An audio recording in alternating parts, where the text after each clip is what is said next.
प्यारे विद्यार्थियों, आज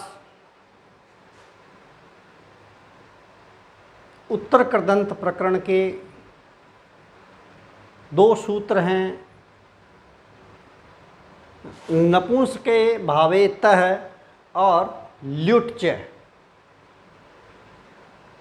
इन दो सूत्रों पर आज मैं आपसे चर्चा कर रहा हूं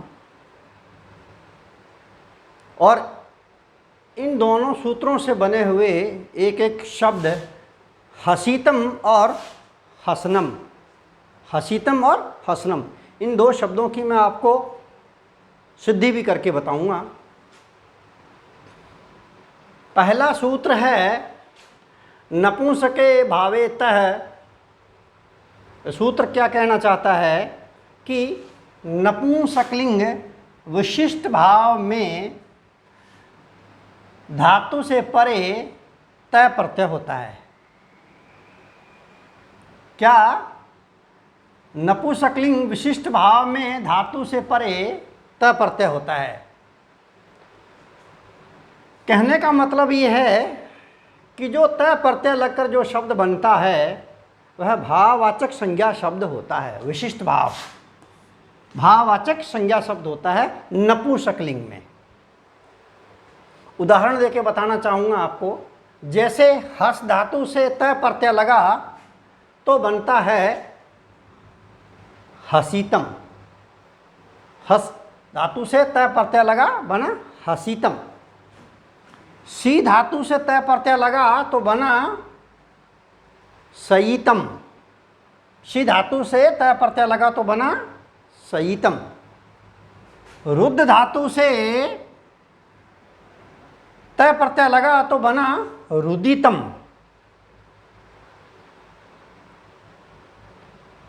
गम धातु से तय प्रत्यय लगा तो बना गतम। ये तय प्रत्यय जो है, इसमें जो क प्रारंभ में दिया हुआ है उसकी लसक व तदिते सूत्र से लस्कु अतदिते, अर्थात लसक व तदिते सूत्र से क हलंत की इत संज्ञा होकर तय मात्र शेष रहता है। जैसे स्था धातु से तय प्रत्यय लगने पर स्थितम और प्र पूर्वक लप धातु से तय प्रत्यय लगने पर प्रलपितम। वी पूर्वक लस धातु से तय प्रत्यय लगने पर विलसितम और नृत धातु से तय प्रत्यय लगने पर नृतम। इस प्रकार नपुंसकलिंग विशिष्ट भाव में धातु से परे तय प्रत्यय होता है। मैंने आपको धातुओं से के साथ में तय प्रत्यय जोड़ करके जो शब्द बनते हैं, कुछ शब्दों को मैंने आपको सामने रखा है। अगला एक सूत्र है ल्युट् च। सूत्र है ल्युट् च। ल्युट् च सूत्र क्या कहना चाहता है कि नपुंसकलिंग विशिष्ट भाव में धातु से परे ल्युट् प्रत्यय होता है। ल्युट् प्रत्यय में भी जो लय दे रखा है प्रारंभ का लय हलंत, उसकी लसक व तदिते सूत्र से इत संज्ञा होती है और ट हलंत की हलंत्यम सूत्र से इत संज्ञा होकर तस्य लोप से उसका लोप हो जाता है। इस प्रकार से यू मात्र शेष रहता है। उदाहरण देना चाहूँगा मैं आपको।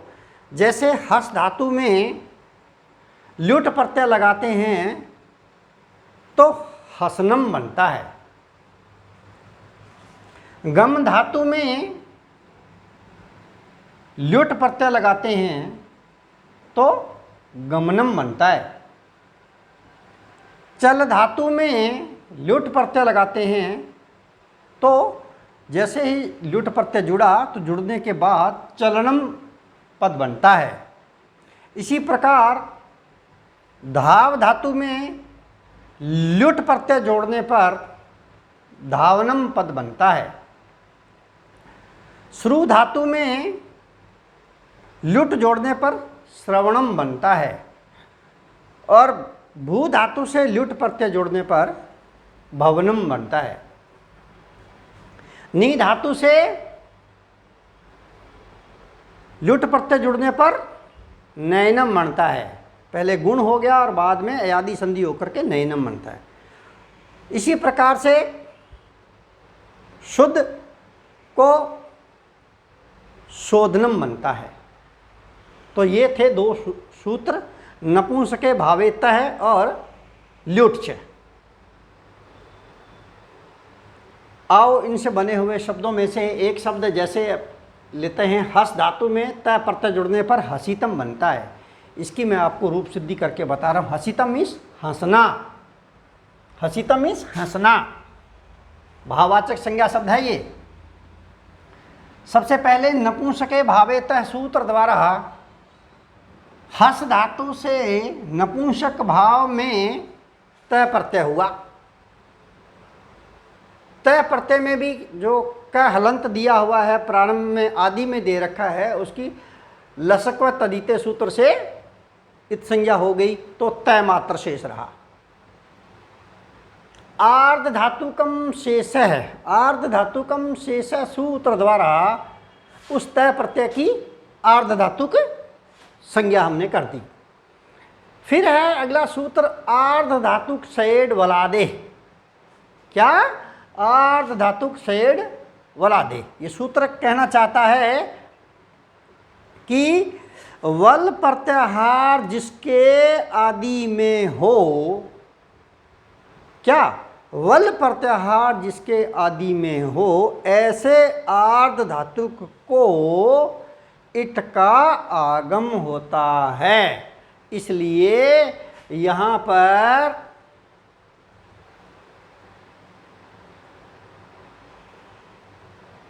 आर्ध धातुक सेड वलादे सूत्र से इट का आगम हो गया,